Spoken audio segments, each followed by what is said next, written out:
So, what really caused such a devastating flood?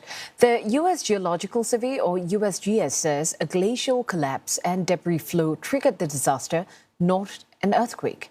Seismic activity was detected near the Nepal-China border yesterday morning. It was initially reported as a 4.4 magnitude earthquake. But after analyzing data, the USGS clarified an earthquake did not occur. Instead, what had been detected was a glacial collapse and debris flow, which caused what the USGS describes as catastrophic impacts downstream. The result was a raging wall of mud and debris engulfing communities, sweeping away buildings in its path. One expert described such flows like liquid concrete, moving so quickly they are almost impossible to outrun. They add that the Himalayas are especially vulnerable because landslides can block narrow rivers, causing water to build up before suddenly surging downstream. Well, joining me right now is Tom Robinson, Senior Lecturer in Disaster Risk and Resilience at the University of Canterbury. Well, thank you so much for joining us. The USGS says it's a glacial collapse is the one that really caused the seismic activity, catastrophic downstream impacts in Nepal and Tibet. Perhaps you could walk us through what that really means. Yeah, so what that's implying is there was a glacier upstream from the areas where we've seen this flood come through, and those glaciers are normally perched quite high up on the mountains. And as the planet is warming, those glaciers are getting more and more destable, and so we're starting to see glaciers like this starting to collapse, but perhaps not on this scale. So what we've seen is a massive chunk of ice, possibly triggered by another landslide, it's hard to say, has fallen off of that glacier and tumbled down the very steep valley. And so the earthquake that's been recorded here is actually the ice and the rock landing on the ground, and the impact force that's caused has been recorded in this as shaking, essentially, that makes it look like an earthquake. So it shows you the amount of energy this thing's released as it's landed. And Nepal really is no stranger to such disasters. Perhaps you could give us also more context into the geography of Nepal. What is it about this part of the country that really makes it so vulnerable? Yeah, Nepal's particularly exposed to many natural hazards. So, firstly, the country is almost entirely mountainous. It sits right across the Himalayas. Those are the tallest mountains on the planet by some considerable margin. And so you have really difficult to access spots. You also have a very high seismic activity. It's right at a plate boundary where India is colliding with Eurasia, which causes large earthquakes.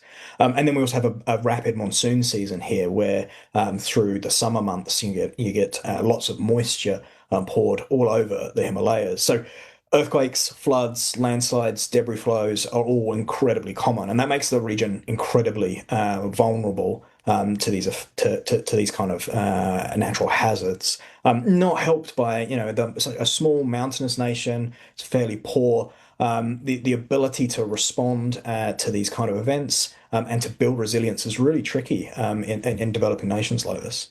I'm just wondering, Mr. Robinson, reports say that there was a significant rainfall before the disaster.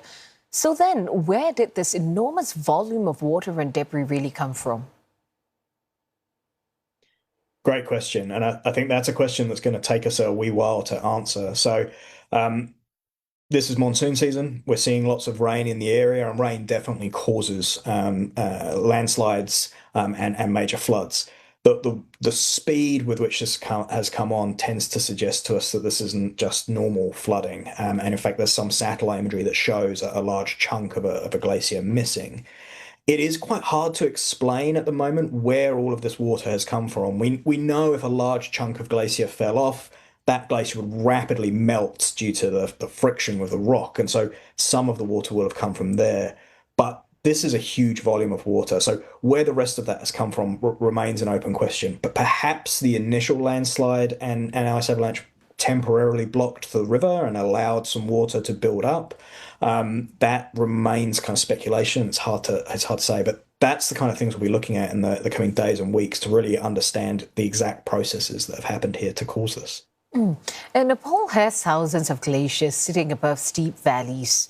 It's also populated areas as well. How likely are we to see a similar glacial collapse in the future? It's difficult to say with any accuracy how likely this is in other places of Nepal, but we do know we've seen very similar events before. So we've seen similar events in 2021 in Chamoli in Uttarakhand in India, and also Melemchi in another area of Nepal. Those were similar events, not exactly the same. But as you say, there's lots of glaciers across the Himalaya. Those glaciers are getting more and more unstable as the planet warms and as they start to recede up valley. So we should expect to see these kind of events. They shouldn't come as a surprise, and that's really the problem that we have is as these glaciers get more unstable, we are going to see, unfortunately, more events like this. And reports also say that the Himalayas are warming, glaciers are retreating. What really can be done to prevent future tragedies like this? And can communities be given enough warning so that they can perhaps get out of harm's way? Yeah, so I mean, really, we need to tackle this at the root cause. So we need to do as much as we possibly can to limit further climate change. The planet has already warmed by 1.5 degrees, and we are well on track to exceed that. So doing as much as we can as a global community to limit the further warming will be a major step. In terms of some of that climate change, unfortunately, is already baked in. So even if we stop now, that's not going to solve entirely the problem. But we can look at what we can do in terms of disaster preparedness. We can look at what monitoring systems we can put in place, whether we can present early warning systems. However, for an event like this, it seems like there may have only been moments between when it occurred and when it impacted, and the videos we're seeing show the devastation and the size of it. So even then, early warning and evacuation becomes really problematic and really quite challenging. So we need to understand the hazards and the risks that these face much more clearly, and we need to understand what it is about this part of the Himalaya that makes these so devastating. Right. And one last question before we let you go. How could warming in the region really reshape rivers and water supply, not just for Nepal, but also for millions of people downstream? Yeah, so the Himalaya and the glaciers in the Himalaya act as kind of a water tower. So a lot of fresh water locked up in glaciers and locked up in the lakes up there. So as the planet warms, those glaciers are going to recede further upstream. That's going to create water source tensions. So people are going to have to move further up valley to get closer to those water sources. At the same time, we're going to have more and more of these type of events where glacial lakes or glaciers themselves collapse. So water is going to become a real big problem as these glaciers melt, in that we will have sometimes too much of it, like we have now, but at other times we'll have not enough of it. And particularly, a long way from the ocean here, this is a good source of fresh water from the glaciers and lakes. But as that recedes further upstream, people are going to need to move further up into the valleys nearer to where landslides come from. So it's a really complex problem, and it's going to take a lot of solving. Thank you so much for that. Tom Robinson, Senior Lecturer at the University of Canterbury there. Nepal is reporting more than 460 tourists and travellers missing, majority being foreigners. Besides China, more than 140 are from India. There are also missing travellers from Malaysia, Australia, South Korea and Japan, among others. And several tour groups have also announced missing foreigners whose nationalities have not been confirmed. And we're tracking this developing story live on our CNA website as well. You can head on to cna.asia and our mobile app for the latest.